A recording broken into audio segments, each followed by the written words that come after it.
Are you ready? Starting now? Well, now you just messed it up, you knob. God, you know that the shit that we go through for this, huh?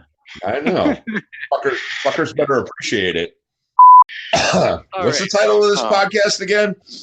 I don't know. Objects, I don't know. Something with a penis, I guess. Right. Our fucking faces are everywhere now. Right. But You're welcome, ladies. Right. Popular with the ladies. Right. Oh, I'm not even going to apologize because hopefully it sounds fucking hilarious. Yeah, totally. This is fucking explicit now. The explicit button. Let me use my finger. La, la, la, la, la, la.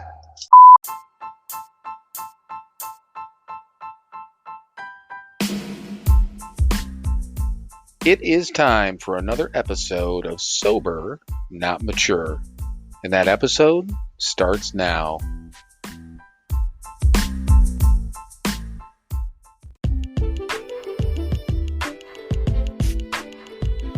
Hello, everyone. It's your friends at Sober, Not Mature. Just a quick note before you listen to the episode. We end up talking quite a bit more on this episode about drug and alcohol use. Also, we tell a couple of jokes regarding some celebrities that have passed based on their drug or alcohol use. Even though we don't believe in triggers, we realize that certain things may affect certain people. So I guess here is your warning. If you choose to continue to listen, enjoy the episode.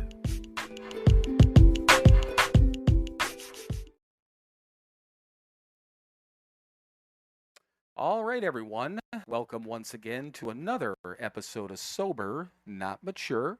And this time, although you guys won't be hearing this until the typical day on Saturday, but we are recording again on a Thursday night. So once again, a little bit earlier. And Mike and I were just talking, obviously, before. We're going to leave the stats maybe till the end if we have some time. But Or maybe not we at have all. Actually a special guest. Yeah, maybe not at all. Maybe we won't need to talk about stats, but we do have a guest. We're going to wrap up, just talk about a couple of things real quick and then bring this guest on. This is kind of a test episode for us so we can have more people on, coming down the road, but we'll get to that in a minute. But first of all, why are we recording on a Thursday night, We're Mike? recording on a Thursday night because it is Chris and I's 6th anniversary this weekend, and we're going away to Port Clinton, Ohio to lay on the beach and eat food and almost pretend like we're in Mexico. So, who's Chris again? That girlfriend That of would yours, be right? my girlfriend. 6 years though. All right, so you know what? I won't mess around because she can hear us right now, but obviously we can't hear her because I muted her. We figured out a couple of cool things.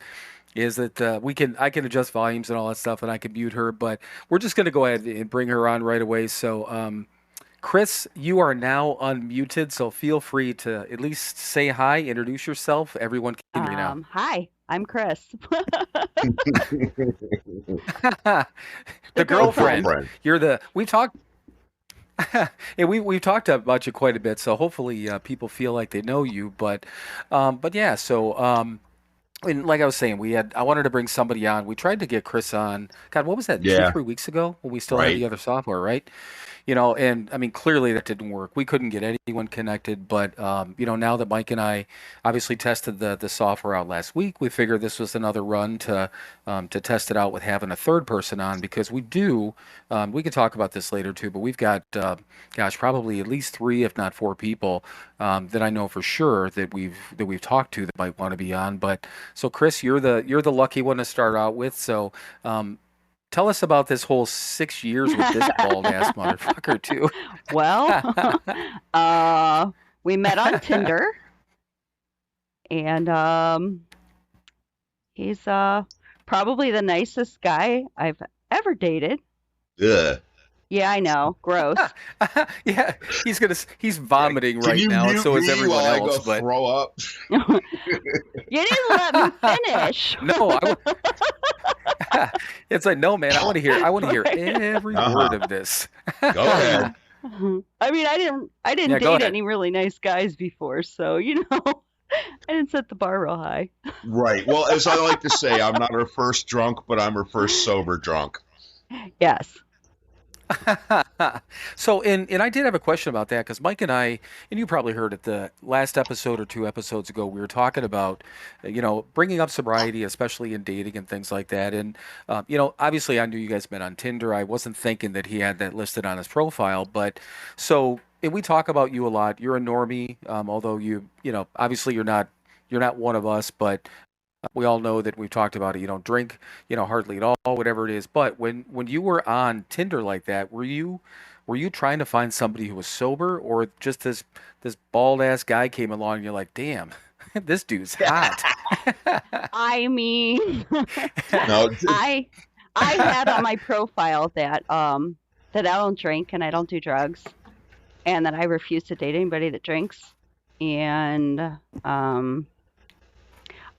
I'm going to be honest, I don't remember that being in his profile. I pretty much did see his picture, and my first thought was, you're probably so bad for me, but I'm going to swipe on you anyway. So, Ah. See that's kind of like me that I always say that I'm attracted to crazy women, but yeah. So you looked at him and you thought he'd be bad for you, and yeah, okay, nice, I like that. See, I've never heard this before. This yeah. is good. But on our first date, we sat and talked really about everything, hmm and he told me he was 6 years sober at the time, and honestly, nothing really clicked or registered. I was just like, cool, he doesn't drink, because I'd not been with somebody that that was in the program, so I didn't know what that meant. Okay. So, and the other thing too, and I mean, we understand. I know that you've got people at work that listen to us that are normies. I think your kids listen to us, Yes. right? Okay. So, from a normie standpoint, I mean, how much? Obviously, you've learned a lot. I mean, I've already said this. You're part of our whole group, anyhow. I mean, I know myself. I don't look at you any differently than I would anyone else of our The rest of sober the friends. junkies and But crackheads and I mean, drunks. yeah, so once again, setting the bar a little bit low. I don't know if that's a compliment or not, but yeah, you're one of us. You're one of us greasy alcoholic addict people, anyhow, in my head. But so how much? I mean, obviously you've learned a lot, but I mean, hopefully over the years. I mean, not obviously understand sobriety, and it's been a cool ride, or maybe you wouldn't be around for six Right. years, right? No, I have like the utmost respect for people that can stay sober, honestly, because my whole life I've had drunks and addicts in it. So I know that it's probably not the easiest thing. So I have a lot of respect for people that can stay sober. Yeah, and you know what? I've had, and I know Mike's had the same thing. Both of us have had people say that to us, and I think if somebody would have said that to me what do you think, Mike, when we were maybe a year or two sober, that would have been like, yeah, this is this is something, But it's I don't know, it becomes more of a lifestyle. Although I don't take away from the fact that what we do every day, and I know what we have to do, but I guess I mean, I appreciate when people say hmm that because yeah, I mean, it's taken a lot of work to get to where Mike and I are, and 12 years is a long time, but I mean, it's not even close to what we know a lot of people. Your 20s and your 30s and your 40s, and what was Ray again? 50, mid Yeah. He was 50s as like far as years when 55 he years passed. sober or something like that. Yeah. Yeah, and the dude had met Sister Right. Ignatia. So real quick, do you remember the dude at Who Do You Know that led the one time and he turned down Bill Wilson as a sponsor? Do you God, I remember that? don't. So we were at Who Do You Know? It was our Friday night men's meeting. It was a home group that hmm Mike and I went to, and this is where this Ray was, and Ray was a good guy.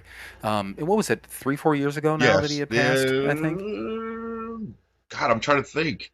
It may be. God, I don't think Chris and I were together yet. Yeah. Seriously? God, man. See, everything to me is like 6 months No, ago, so I don't exactly, know. exactly. But yeah, that's kind of how I can work the time frame up. And yeah, I don't think we were together yet. Okay. So yeah, he's been gone Yeah. longer than I thought. So yeah, it might even be that long since I've been to a meeting at Who Do You Know? Because I think the last time I was there, Ray was still Uh, alive. But um, imagine that. I got sidetracked for a minute. right. Sorry about that. But so so Ray was in this meeting along with these a lot of old timers in the meeting. I'm talking about again 20s and 25s and 30 Mhm. years sober. And this one guy came in, and we heard a lot of good leads from these guys, and they were always short, sweet, and to the point. But at least in my opinion, we got more out of these short leads than we did from, your normal person Absolutely. that would lead for 45 minutes. So this guy was talking. I don't remember where it was. I mean, it had to have been. I'm assuming it was in Akron, but I mean, this dude that was up there again, back and forth, in and out, whatever his deal was, and then he was introduced to Bill Wilson. Did not know who he was at the time, but Bill's like, hang out here. He goes, I'll try to help you. Typical, sit down and shut up and Mhm. blah blah blah. And I guess the guy just like he's like, I'm gonna stick around this motherfucker, man. I'm out. So he turned down one of the founders of Alcoholics Anonymous as a Nice. sponsor. I know.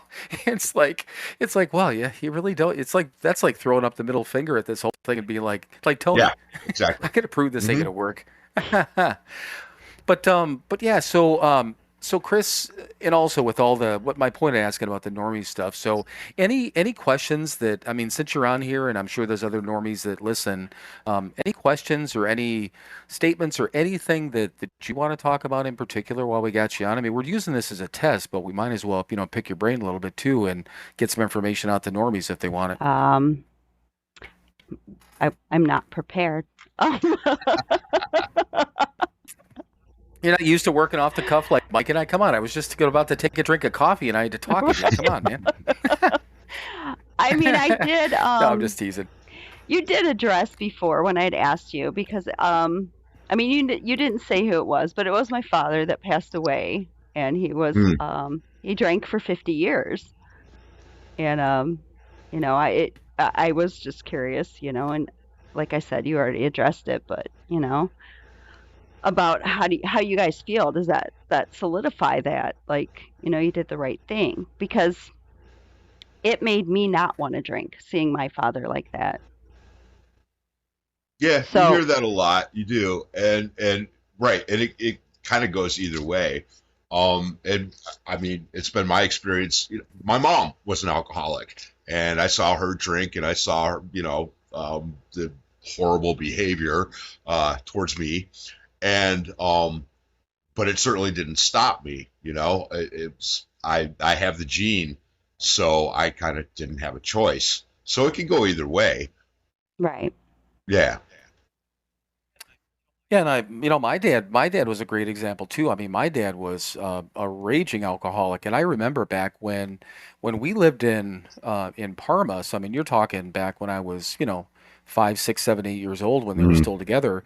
Him going nuts. I mean, he locked us out of the house the one time, boarded up the doors. I mean, all this different stuff. Him wanting to drive home from places. I witnessed all of that, but same deal. It never, well, I can't even say it that it never stopped me, but I was mindful of it, but I never thought I would be him. So it's just kind of like meh. Right. And the same thing the revelation that I had when I was 36, that that's when he got sober, and I'm like, yeah, I'm not that bad. So still, at from 6, 7 years old up until 36, I was judging myself against him, but never really realized it. So yeah, it could go both ways. But the main point, I know your question was, as far as feeling like you could have done more, and I don't know, and I don't know if we use the word more callous when we talked about it, but it's probably unfortunate, but we've experienced so much and so many people that have died and overdosed, and some have been a hell of a lot harder than Hmm. others. Don't get me wrong, but part of it is that what's the old saying, Mike? It's like, don't be surprised when somebody drinks, be surprised when they Right. stay sober. Is that Yeah, the right pretty way? much.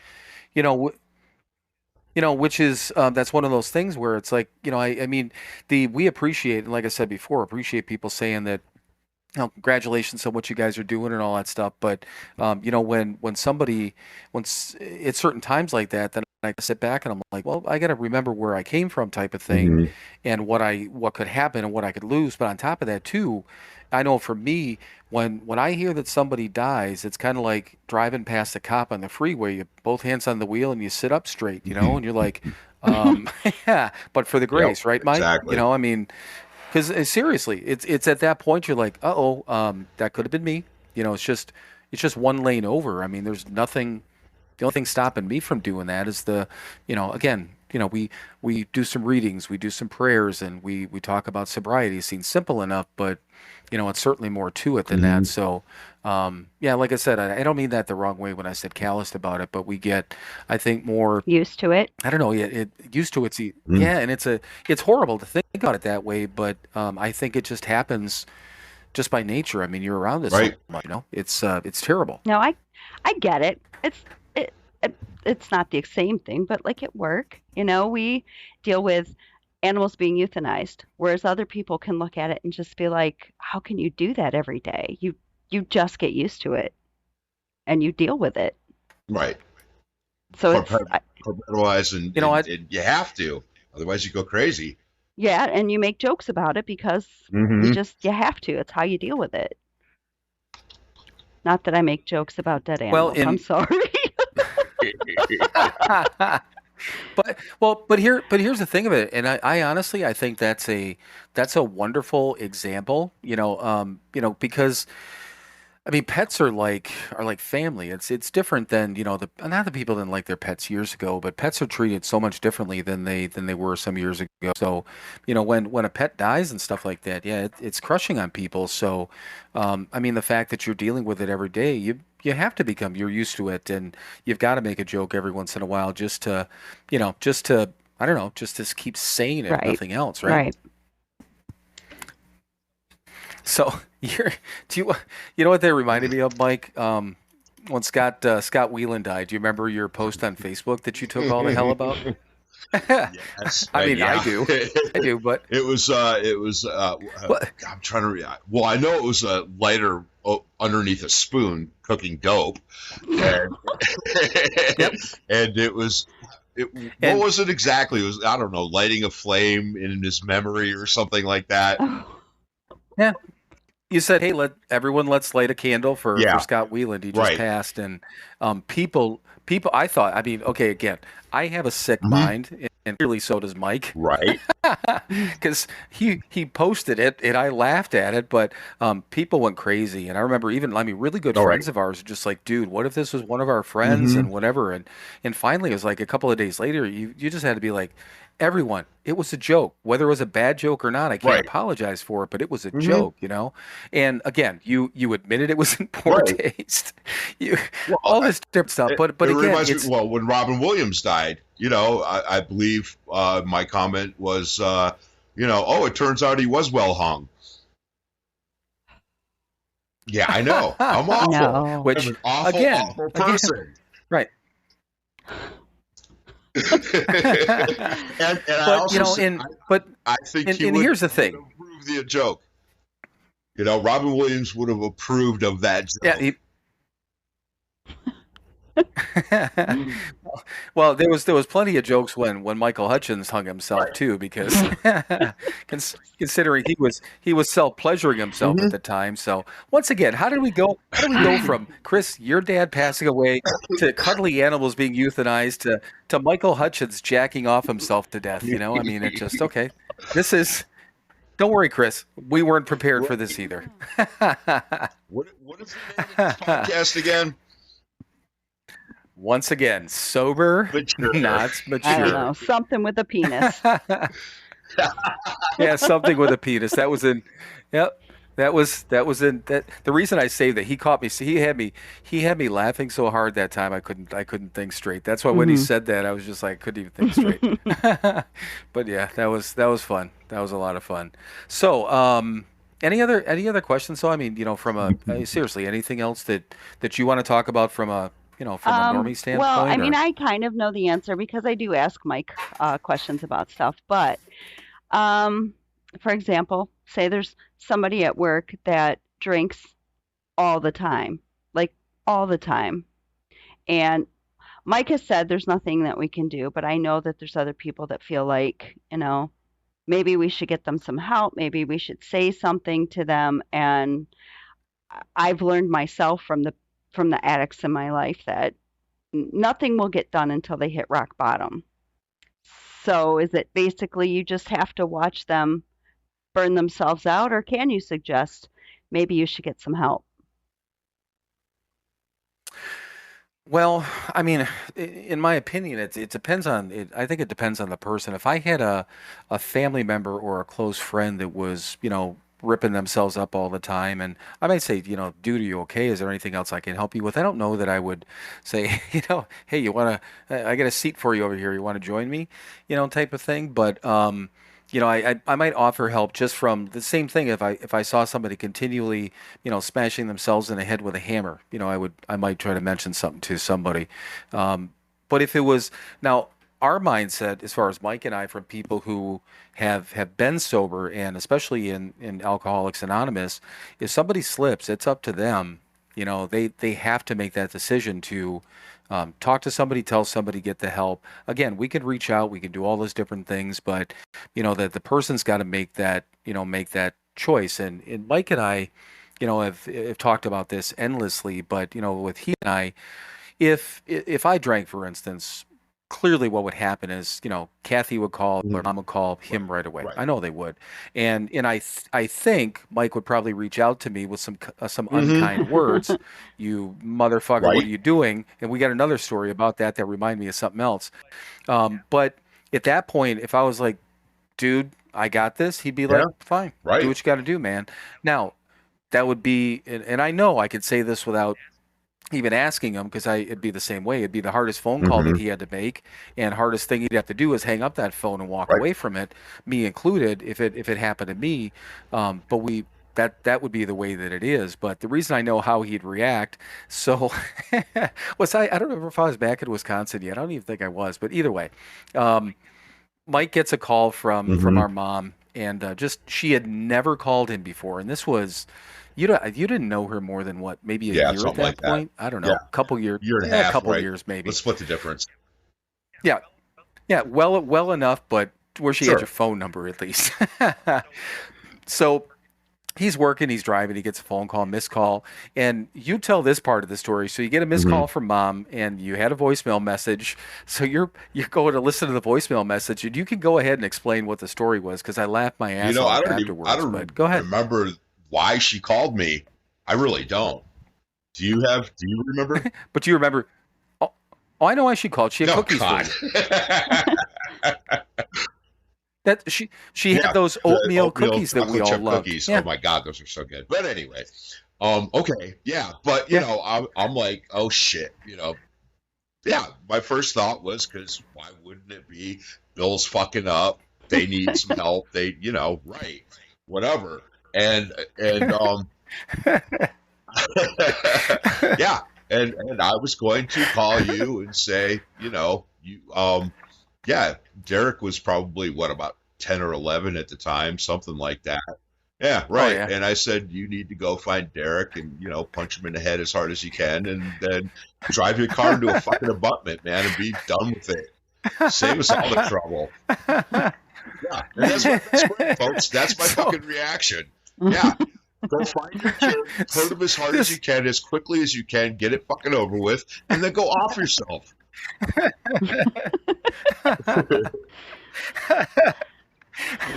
True is the reason I'm laughing so hard is because this is Jesus Christ, my eyes are watering again. It's not only a true story, but Derek was in Derek was in Las Vegas at the time with he was in Las Vegas at the time with my stepson and my stepson's dad. So he told me he was going to tell me to drive my ass out to Las Vegas, punch my son, and then drive my car into a puppet. My caring, compassionate way, folks. He knew fucking enough at that point, and he knew what he was doing, and just fucking get it over with. And I would hope that he would do that to me. I would hope he would do that Oh. to me, because Oh my I God. stop doing this thing.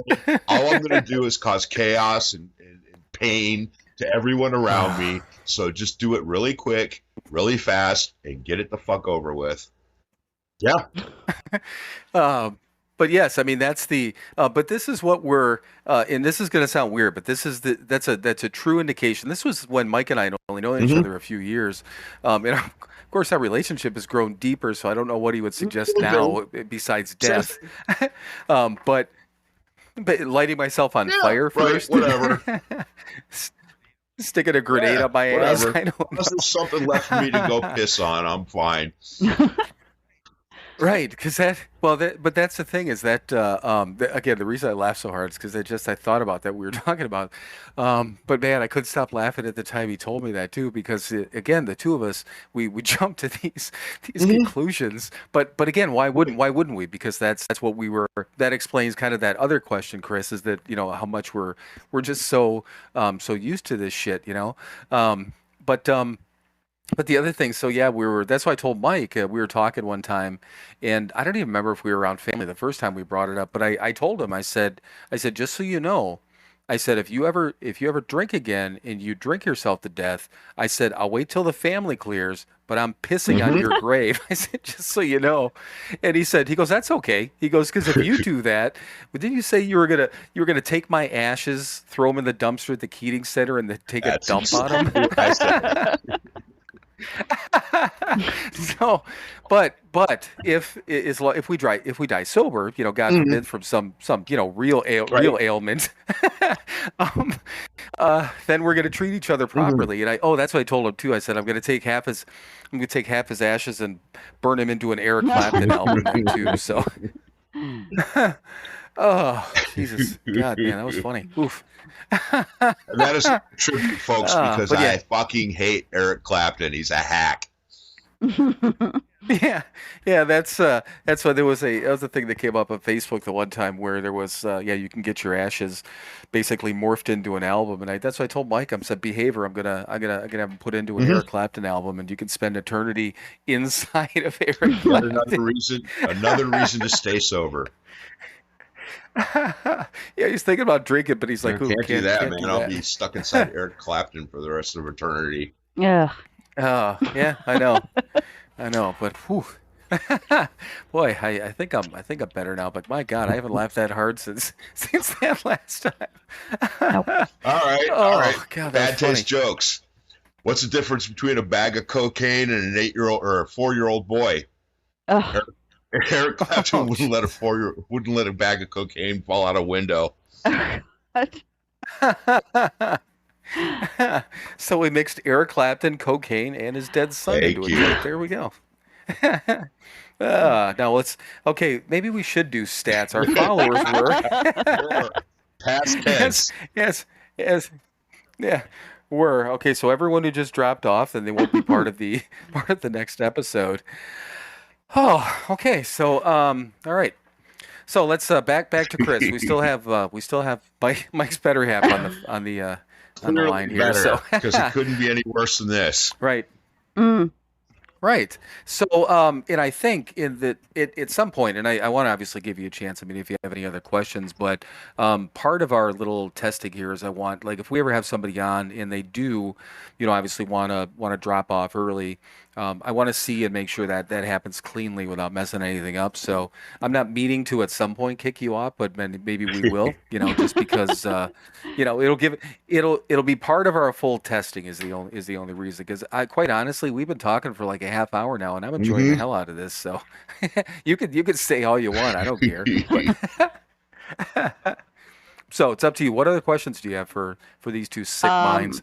As far as dating goes, because I mean, I know Mike had said on his profile that he was. Is he still allowed to date you? No. What we're getting at? No. Oh, I mean, it was cool. I'm fucking tired for that shit. Mike's like, wow, he just sat up. Right. He's like, wait, what? Right. Anyway. Yes. So is it better to date a normie Or is it better to date somebody in the program because somebody in the program obviously knows what you're going through, what's involved, and a normie really doesn't? So, and Yeah, I guess you maybe can I probably could speak speak to on that this because better. I've had. Yeah, it sounds makes Right? me Because sound like a I don't whore, want to but hear yeah. him So say, "Well, I would rather be dating someone in the right. program." But here's the thing on your end, and part of what I was just going to say is that you're as close to being one of us as I think anyone Right. can get. You know, so I'm that very lucky in that respect. that's num I'm just going to say that. oh Yeah. Oh, huge. thanks. So and I've gone out and hung out with and dated people that have been sober, and I've dated people that have not been sober but don't drink a lot, and that's usually been my criteria. I have not spent any amount of time with anyone who drinks like a quote unquote normal person would, because I don't know that I could handle that. So that would be that probably number one. But the people that the problem with dating somebody in sobriety is there's always that opportunity for relapse, and I think anyone could look at it on both sides of it. Doesn't matter that we got 12 years or somebody's got two or whatever the deal is. There's always that Hmm. fear, so that's been my experience. Not that it's been in the back of my mind, but there's been two individuals that I've spent time with that have drank while I've been spending time with them. So it's the same type of thing as Mike and I were just talking about. Is that I had just had to make the conversation and just say, hey, I'm here to help, but if you don't want help, I got to walk away, and I did, and I walked away. Now, that individual and I, over time, became friends again, and she's very dear to my heart, and we're still friends to this day. But that was by far one of the hardest things I ever had to do. So that's the tough part. But dating somebody who doesn't drink a lot, they're people that I've hung out with that don't drink a lot are very curious and want to ask questions and usually very supportive. And a lot of times they're individuals that maybe are in situations where they're like they don't want to hang out with a bunch of people drinking all the time. They'd rather hang out with somebody who doesn't drink. So they don't have to worry about is this person going to get loaded up and Hmm. leave me someplace or things like that. So that's been the other part of the experience. But the thing of it is that and Mike just said it, and I agree with him. That I think he's been very fortunate, with you and the fact that not only you and what you guys have, in my opinion, but also how well you have, I'll just say, blended with Hmm. all of us, and you're just part of everything. Nobody. I don't think anyone looks at you the fact that, oh yeah, by the way, she's a normie. And we say it, but you're part of events, you're part of groups, you're part of all those sort of things.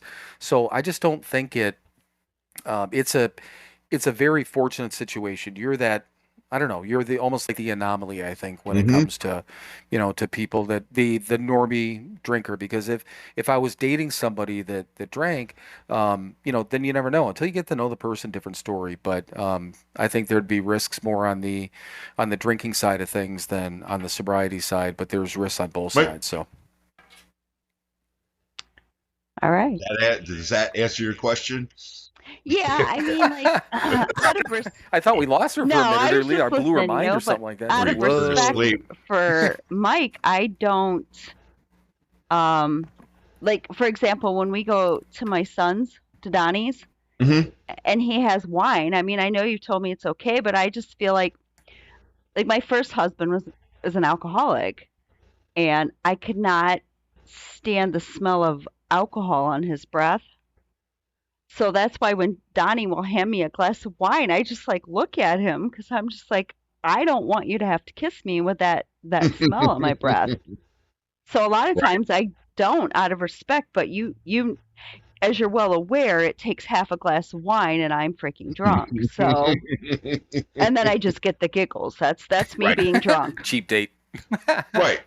Yeah, and we mentioned we go to Mexico every year, and I think I think it was last year, maybe the Yeah, year before. it was last year. But was it last? Yeah. Okay. So we get what the hell is Virgin daiquiris pina and coladas. there you go. I couldn't think of the drink. Yeah.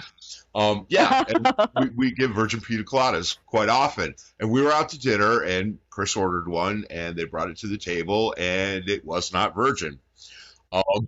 It was so she said she took a sip of it, and she cocked her head and went, I'm not too sure about this. And of course, I said, well, here, let me see it. And I was like, no. I said, I'm going to smell it. And I did. And I went, yep, it's loaded. And she had it with dinner, and it was fine. And she got a little giggly, and it was cute. It doesn't bother me. It truly doesn't. Because I know that she is a normie and she doesn't have a problem. And if she wants to have a drink occasionally, I don't care. What the hell do I care? It's I've got a couple normie friends who smoke pot, and they'll do it around me, and it's like, fine. They can, I can't. It's okay. I'm not going to tell anyone they can't drink around me. I'm going to that's somebody's loading up some heroin by me, I'll probably walk away, but just because I know they're going to try to steal my wallet at some point. But yeah, it doesn't bother me. It truly doesn't to this day. We go to family stuff. Kathy and Mom and whatever. They have a glass of wine. The kids are old enough now; they'll have a beer around us and stuff. I don't give a shit. I really don't. They can. I can't. It's not their problem. It's my problem. I'm not going to impose my problem on them. That's why I work the program. So I'm not imposing my problem on other people. Well, and that's one of the things we talked about a couple episodes ago with that is that and you and I are very clear that, or we're very clear about that, we're not militant again in any way, shape, or form against. We're not anti-alcohol. We realize that we're the problem. Other people drinking is not the problem. And the same thing. And I mentioned, my son, for instance, and even my niece and her, her boyfriend. They've had drinks around me since I've been here. And it doesn't bother me. I want to make sure they're safe. They're not out running around the neighborhood, loaded up and in a car. But I think because of that, and my son will talk openly, my niece will talk openly. Family members aren't weird about it anymore, and I know they were to begin with. Whether it was my daughter or our mom or aunts and uncles and all that stuff. It's the fear that we've instilled in them over the years, right? Yeah, they don't want us going back. Yeah, to that and it was shit. that. And it's that, and they were hesitant, but now nobody has an issue because, and I think part of that is because we haven't made it an issue, but I know that in Kathy and her husband at the time, Mark, when our dad came up here after I forget what house they were in, he came up and he was helping Mark do some stuff, and that he had stayed overnight at their house, and Kathy had said that anytime that he was around, she wouldn't drink around him. Now I don't remember. Well, I do remember him. He'd make comments not about her, or anything like that, but sometimes about other people, And he was probably, I wouldn't even say probably, he was certainly more anti-alcohol in general than, than a lot of people, and certainly than us, But I know that Kathy and her husband, they did it out of respect, just didn't drink around him. I never would have thought of drinking in front of my dad, never, but it's just the way that he was. However, I'm glad that that my son is not uncomfortable doing that, or that again, Kylie and her boyfriend and anyone else. I don't want people to be uncomfortable. But back to your point, Chris, is that I've only kissed one person after they've been drinking, and it was the one I was talking about. It was inadvertent because I kissed her, and I'm just like, I feel like we were both drinking like Snapple or something like that, and it was like a peach Snapple. So first thing that popped into my head, and I'm like, did that taste like peach schnapps? Is it my Snapple? And seriously, I called Mike. You remember that, Mike? I called you as soon as I left there because it freaked me the fuck out, because I'm like, maybe I'm wrong. And he's like, you're not wrong. And I'm like, but what if I am? And he's like, fuck, you know better than that. You're not wrong. I'm like, God, but I'm like, I can't wrap my head around this, because I couldn't. It was but again, that was one of those firsts. So if I knew somebody was drinking, then I would have that Right. choice. Do I kiss the person? Do I not? I wouldn't want the person to be uncomfortable, like Mike just that story you guys just told. If I was with somebody and they had a drink or a drink a couple of times a year or Right. something like that, I Right. wouldn't care. I don't think I'd care. I couldn't handle a daily No. drinker. And that's Mike and you were just talking about that, a couple episodes ago that, what do I want? A female me? I don't want that, some drunken female version of me. I'm like, I would annoy me. If there was a person like me, I would get, that's why I don't I don't go to bars because I don't go to bars, but I don't think I could hang around bars just for that reason. I think I would get highly annoyed after a while, but yeah, so I mean, I don't know. I think there's challenges. Dating in general, in my opinion, is challenging enough. But when you add trying to date sober, it adds a different challenge, But I don't know. The choices that I've made is to hang around or be with people that either don't drink at all or drink very little. But anything beyond that, I think would be, I don't know, it'd be dangerous. I just don't know that I could It handle wouldn't it. be any fun. Mentally, I don't think I could. Yeah, Right. I'm not, at this Yeah. point in my life, I'm not wasting my time trying to make something work that clearly isn't going to in the long run. Yeah. Yeah. Yeah. Yeah. Yep. Well, and I've had, over the years with dating apps and stuff like that, and again, Mike and I had talked about this, that, I've had people be completely open and honest with me that, when I tell them that I'm sober, they're like, hey, seriously, appreciate what you're doing, congratulations, I know it takes a lot of work, whatever it is, but I don't drink a lot, but I do like to do this, or I just don't think we would fit because I do like to go out to bars and Right. dance and whatever, and if you're not into that. And I've had other people say to me, I think two people, one for sure, said they had dated somebody who was sober and the person relapsed and they didn't want to date somebody sober anymore. And I'm Yeah. like, that's cool.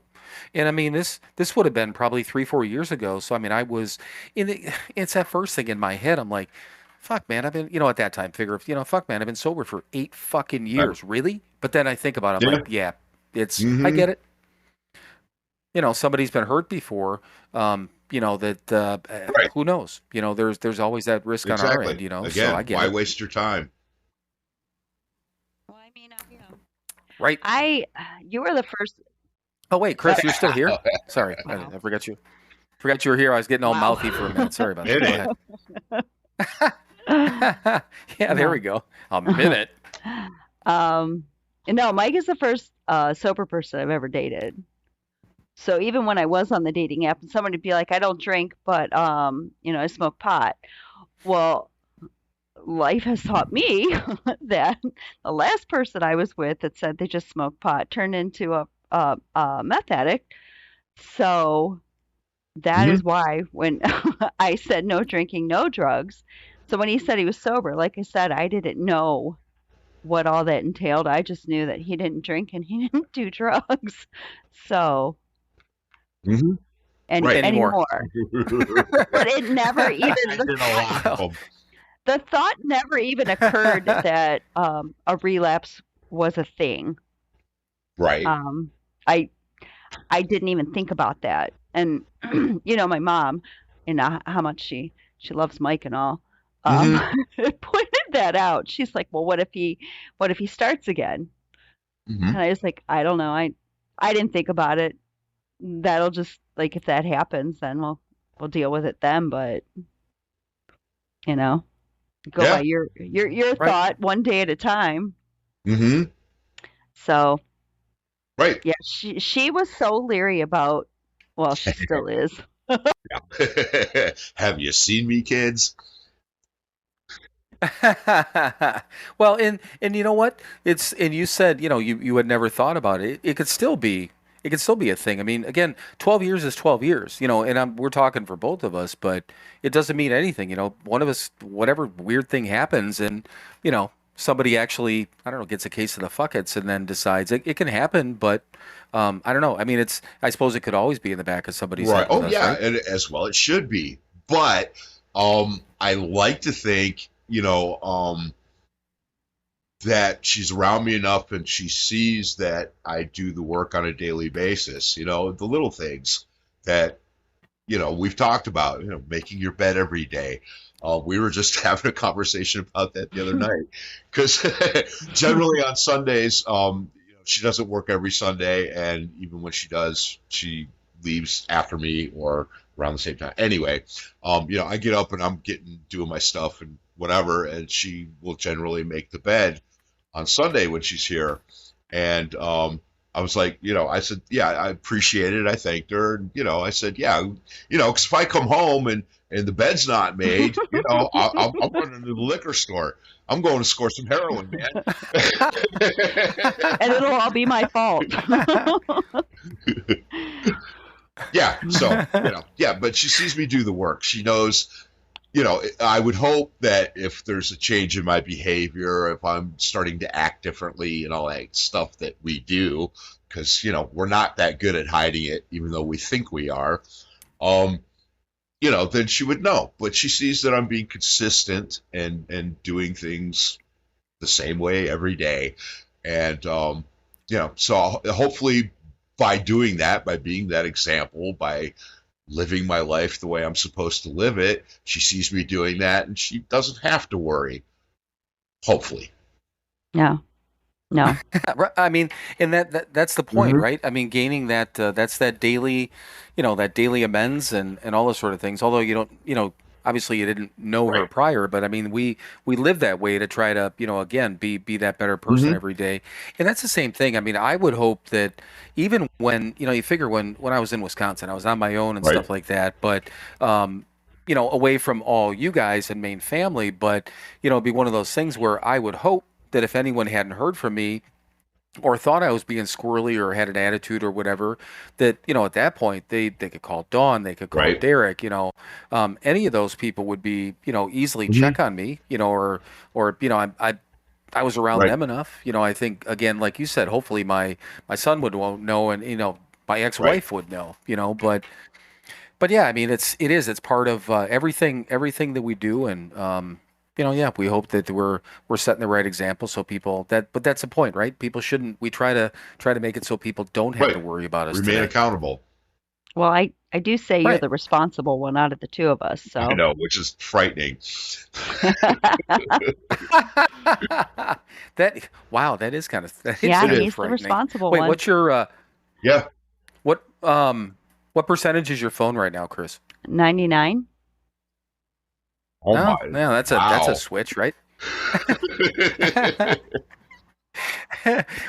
Mike and I were having a fun conversation about that. Was that? Oh yeah, it had to have been. We were going up to Green Bay because, I don't know, it came up, and we've talked about that before with you. I mean, Chris, I knew that about normally you let your phone run down to that? What, 2%? Oh, my charge? Oh no, it's like at 12%. Thank you.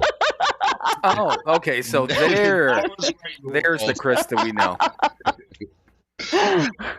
Oh, so you were looking at the upload percentage. No, that's good. That's good that's at 99% because that's being done for you. So that should be at 99%. No, my phone's at like 12%. There it is. Yeah.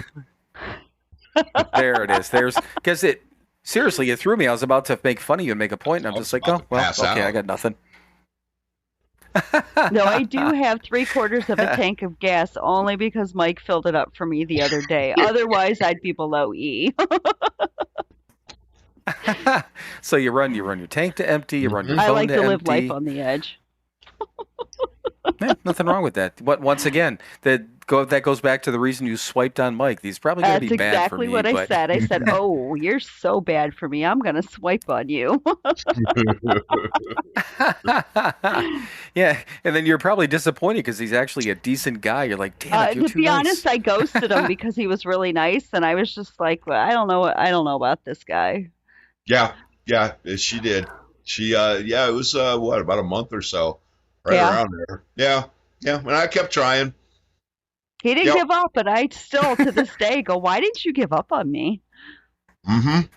Because I knew.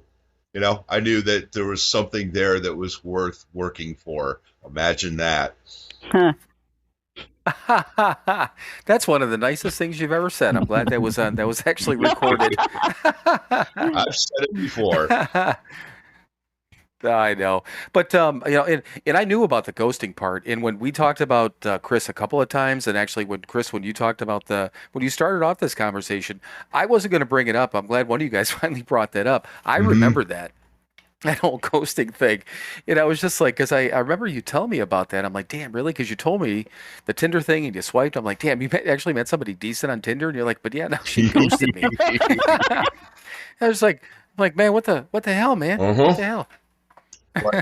So yeah, I There knew was about something that. good there. I worked for it. 6 years later, I have it in my life. So you know what? Yeah, do the work. Huh. And he did, and I remember I messaged you and said that, you know what, honestly, I'm sorry. You actually have been the nicest guy to me, and I think I wanna give this a try because nobody's been so nice, and you've been nothing but a gentleman to me. So, and I appreciated that. Nice. Well, with us, he came. We invited him for Easter. We fed him, and he never fucking went away, Yeah. man. And that was 11 and They a half fed me, years and ago. I keep showing back up. But seriously, that was always the joke for a while because, yeah, shit, that was the first Easter. It had to have been, yeah, because Larry was Oh, yeah. still alive. But yeah, we did the Easter breakfast with you. You came down to Mom's, and I remember too. You came with a plant, and you had a tie on, which I saw you. It comes down. He was dressed in still black. I think you had a red tie or something with red in it, but. Yeah, you actually looked nice. I was just you showed up at the door. I'm like, Yep. fuck, man, with a plant. But yeah, that was a joke for a while. That yeah, we fed him and he never went away because then it's like yeah, we just started to have to call him Yep. family now. Well, yep, he's that's our Yep. brother now. Yeah. But so yeah, so what other Normie questions, Chris? Gosh. Yeah, just Okay, tell us to fuck so off. well, from someone, I'm an ex-smoker. I smoked for 30 years, and I have not smoked in 10 years. So when I see people smoke on TV, I want to smoke. I don't, obviously pick up. But so if you see somebody drinking in a movie or shooting up in a movie or anything like that, does that make you think about that? Does that like something like not that you would go and do it, but does that thought cross your mind? Yep. Every time. Absolutely. Yep. I was just I'm rewatching the Sopranos, and first of all, I mean, if any Mike, I know you've never Right. watched it, but there's a lot of the episodes that are in a strip club because one of them owns a strip club. That's like one of their meeting places. So I mean, not only there's dancers in there too, imagine that, but they're always drinking. And the episode that I was watching just last night, Tony had. He had a glass of whiskey, and he was walking around the office area at the strip club. And I mean, I notice it every single time. Mike and I were talking about that too. People on TV and in movies, like some dude walks into a bar and he meets somebody else and they have whatever conversation. He ordered a beer, had one drink, and he walks away. And what I focus on is the fact that he left his fucking beer. And I'm like, what? Why would you Right. do that? And sometimes I can even when I see that I can actually taste what the person's drinking. So to this day, I mean, yeah, every single Oh, time. absolutely. I mean, yeah. you too, Mike. There's a political ad here in Ohio. Now one of the candidates is he was supposed to give money to a drug rehab program thing, opioid addiction, whatever, blah, blah, blah, and didn't, according to this ad. I don't give a fuck either way. But there's a graphic, a very boring black and white line drawing graphic of a syringe, and they show the plunger go down. That I looked at and went, yeah. Right. Nothing. Not actually somebody shooting up, just a goddamn line drawing black and white syringe with the plunger going down, and went, yep, I remember that. That means it's in.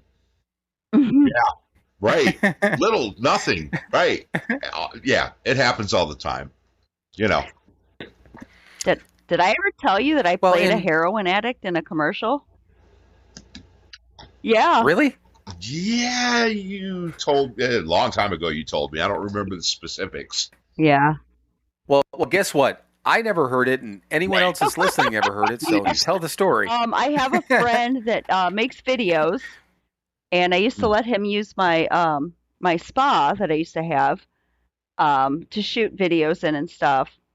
And before I had tore it apart to build the spa, it was just an old office building. So he was shooting a commercial for, is it naloxone? I think so. Whatever it is that they give, if you overdose on heroin, they give you that. And Mm-hmm. it was a like a public service announcement to get that to help a heroin addict that has overdosed. So I was the heroin addict in the commercial of all people. So then you see me with the needle, and it looks like I'm shooting up, and then I drop it and kind of like slump over, and the next you see me in the ambulance, and the ambulance driver's asking me what did I take, and I look at him with my eyes half closed and said, "Nothing. I'm just really tired." The classic line. It sounds like me telling the doctor after detox that I was only drinking like 3 to 5 beers a day, and I walked into detox with a .44 blood alcohol level. Yeah, right, buddy. But no, I never heard Yeah. that. That's kind of fun. And it's funny because I have just been around so many addicts all my life that I'm just like, okay, well, I'm just gonna go with this, you know. Yeah. But that is the funny part. Mike and I were just talking about this. I think on our drive too. That yeah, because there was two things that we had talked about that there were stories, and I'm like, I'm not telling these. I'm saving them for the podcast because my joke with him is that he doesn't have to hear stories twice anymore. I'm just any new stories I'm just going to tell on here. But I mean, I would say 90% of the stories that he and I have talked about on here, both of us have heard from the other person's story, but nobody else has. That's why a couple of times when we first started doing this, I'm like, Mike, did I tell you about this? You're like, I don't know. And I'm like, then I think about like, well, fuck it. You're not the only one listening, so there's got to be. But there's been a couple of things when you're like, well, shit, you didn't even remember your own story about your job, about who gave the number to Wes. So I mean, you've been surprised by your own stories. That'll happen when you burn brain cells out for decades. Right, and they just fade over the time in sobriety. You're like, wait a second, where was that one? I needed that one. But yeah, I mean, the thing with it is with watching, stuff like that on TV, at least in my opinion, is that I don't know. I mean, do you remember, Mike? We were still in the Keating Center, and there was, I forget what movie the guys were watching. Somebody put some movie, it was a drug movie or high alcohol content or use movie out in the whatever you call it, the eating area at the Keating Center, and Marty came walking out and pulled the movie, just like, no, you guys are not watching that. Now that I understand, you're talking guys that are, a couple of days to a couple of weeks, maybe 30 days sober. They don't need to be necessarily watching, I don't know, Pulp Fiction, maybe Sid and Nancy or Train Spotting. Yeah. Yeah, especially Train Spotting. that might be the worst one to watch. Or Leaving Las Vegas or something, Yeah, that was a good one. Yeah, let's all sit down in the sober living facility and watch Nicolas Cage drink himself to death with a hooker. Barfly, another good one. Good times.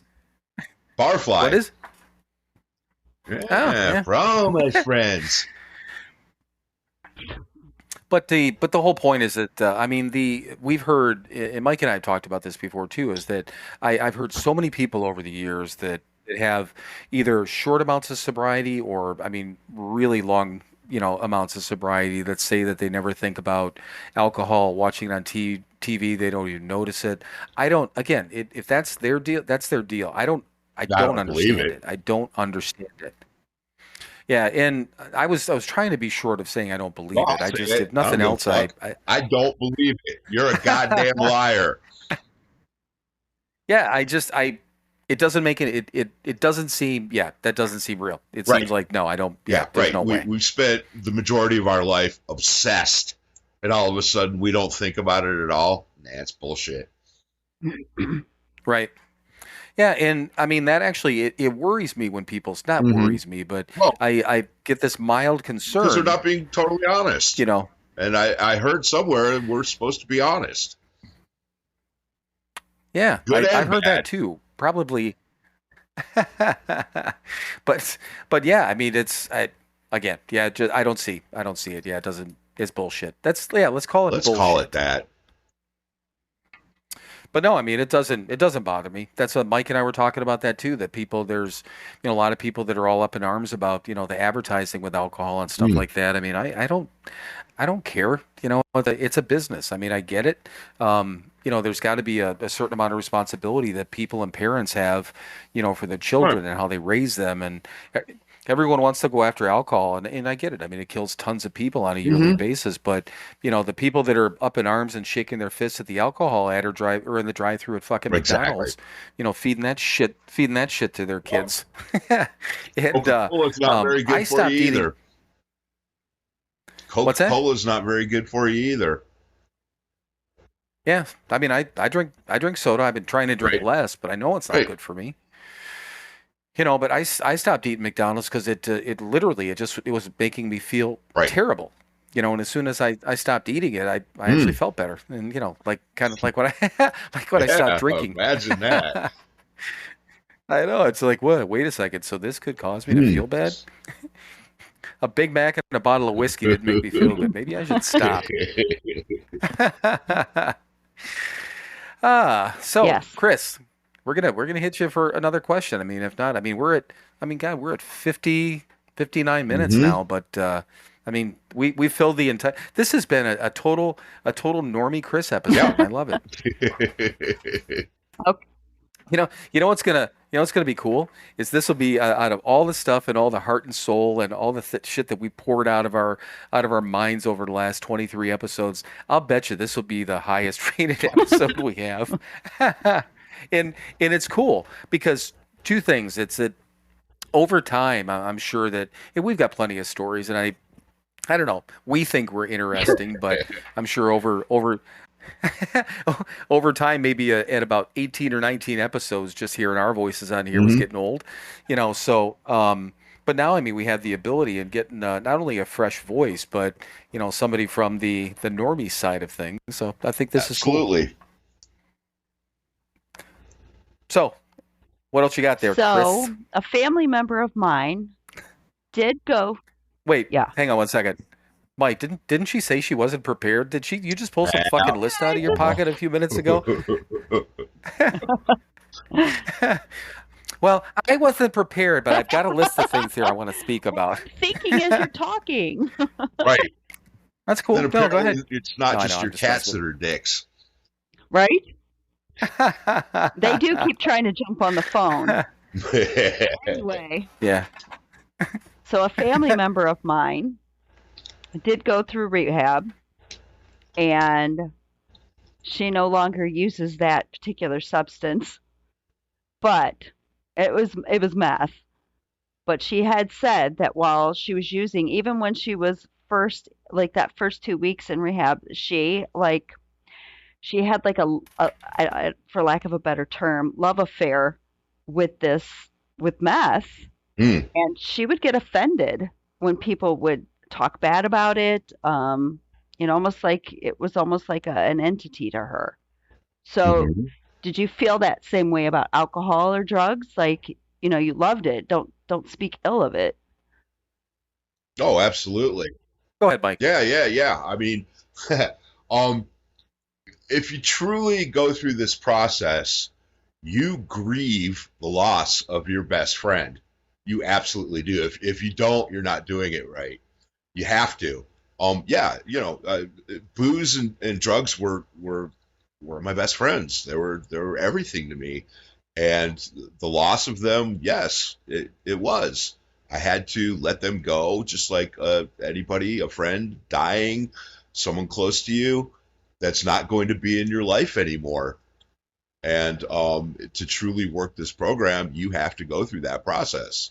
And it's not easy, but yeah, it is. It absolutely is. And anybody that says it's not, oh, it was just, it was a part of it wasn't everything. Now, if you're a real alcoholic and a real drug addict, it's everything. And yeah, I could see that totally. I mean, I never went through. I don't know. I don't. I don't know about you, Bill. You remember anybody like really bad mouthing the substances when we were at the Keating Center? I don't. Not even one. But so to Mike's point too, and we talked about when we were talking about music, we were talking about because we were told that right off the bat. People use that as an example that again, losing your alcohol, losing your drugs was like losing a girlfriend, having a relationship breakup. And then songs start to these songs that used to be breakup love songs. You start thinking about them from a blues sense, But I never would have. First of all, I know I didn't, and I wouldn't have tried to defend it because at the time when we first got sober, I was too ashamed to be where I was to have tried to defend how much it meant to me. But I knew. I mean, into Mike's exact point is that certainly over time, I realized and admitted, obviously, and came to grips with the fact and surrendered to the fact that it was my entire life. And I've known people over the years, and I'm sure you have too, that some people don't want to identify themselves as an alcoholic or an addict because they don't want that to be their entire label. They're worried about the label part of it, which again, I mean, it doesn't. Mike and I have been clear about that. I don't care because I need to know what I am and that sort of thing. But I don't know. It doesn't bother me, and I could easily see if somebody was defending it, I'd be looking back for a minute, going, "Damn, that's kind of weird." Until I thought about it, be like, "Yeah, I get it. I guess I get it." Completely get it. Yeah.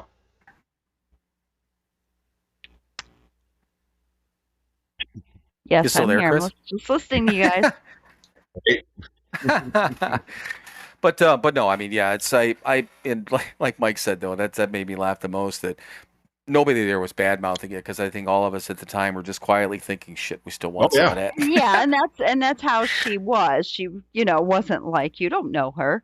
You don't know Meth.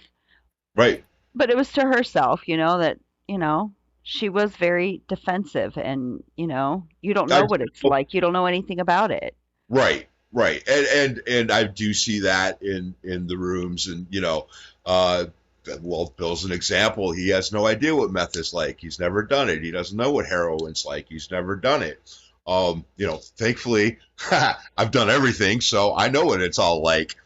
But yes, people, they you don't understand. You junkies don't understand what it's like to be a real alcoholic. You real alcoholics don't understand what it's like to be a junkie. You know what? It doesn't fucking matter. It doesn't matter. It is all the same. When it comes down to it, the big book says the root of our troubles is selfishness and self-centeredness. We want to feel good all the time, and it doesn't matter. Nothing else matters. So yeah, Bill doesn't understand what it's like to take that hit of heroin and how fucking wonderful it feels.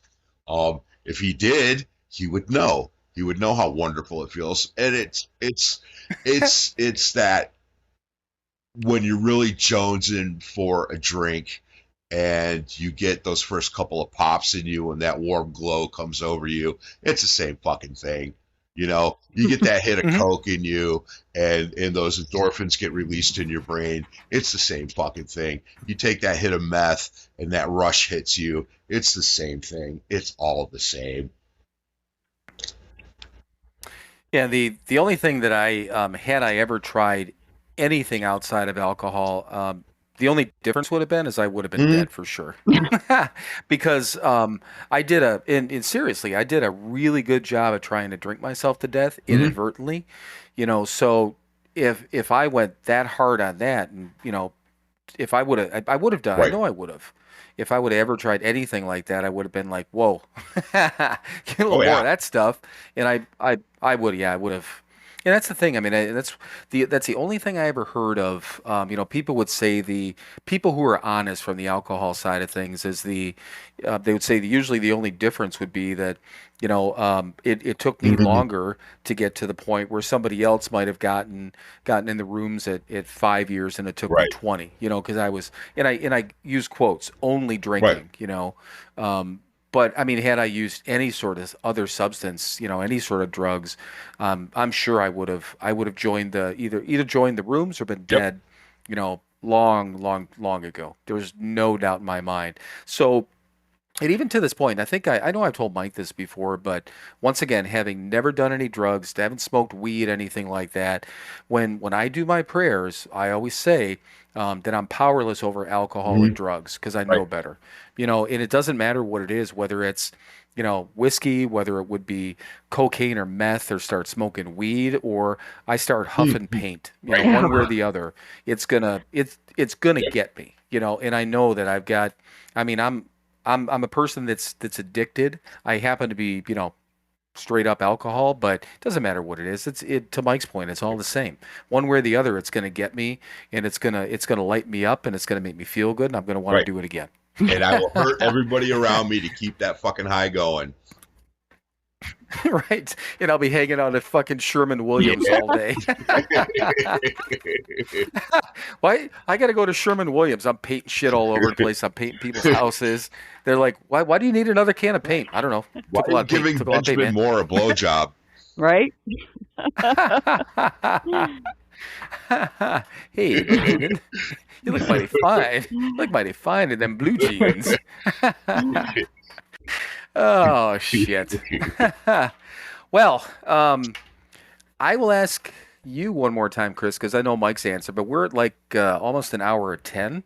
But anything else, and we can have you on again if you want, but anything else you got questions about before we wrap up? Or first of all, I mean, number one, I appreciate you taking the time. That's cool. But again, I was joking, but for being unprepared, I my personal opinion, I held a lot of really, really good questions. Thanks. So Thanks for having me on. you're welcome. The octave, she just went up. Oh. That's how you know Chris is happy. Oh, I Oh. know. I know when she's happy. I knew that. I knew that was on Me its way. too. Once again, I know. train is never late. Right, right on time. There we go. All right. Well, cool. So, Chris, once again, obviously, thank you. We both appreciate you being on here, and hopefully everyone enjoyed this. We're going to do it again, whether it's obviously other people on here too. But Chris, you're welcome back. Obviously, whenever. I think you're going to stick around maybe another couple of years, from what we understand. So, you like that bald ass motherfucker Yeah, for some reason. Be So, At least through the something weekend. maybe. yeah, she's got a trip planned. She's got to hang Well, out I till mean, we have a Monday. trip planned in December, so he's at least got till then. So Right. I got Mexico Oh, booked too, okay. so yep. All right, yeah. So I get two things. Well, okay, Mike, so you're good for at least another. What do we got here? But no, seriously, it's been good. But I always ask Mike this question because it cracks me up. But Mike, Yes. anything else? Anything else on your Not a mind? goddamn thing. All right, brother. So now you get to do your thing and get us the All hell out of right. here. Well, thank you everyone for listening to another episode of Sober Not Mature. Thank you, Chris, for joining us. I'll show my appreciation later. And for everyone else listening, please leave us a good review. Give us 5 stars. If you have any comments or questions, let us know through all the local regular channels. Please go to SoberNotMature.com.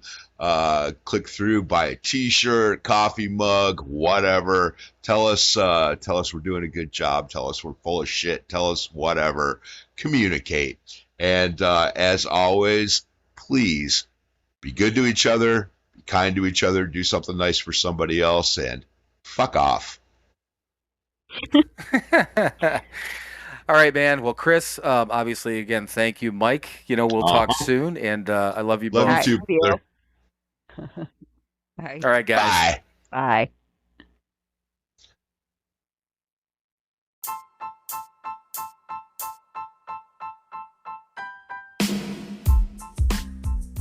As always, thank you for listening to another episode of Sober, Not Mature. To access all of our content and interact with us, please visit our website, SoberNotMature.com. Thank you again for listening, and we will talk to you soon.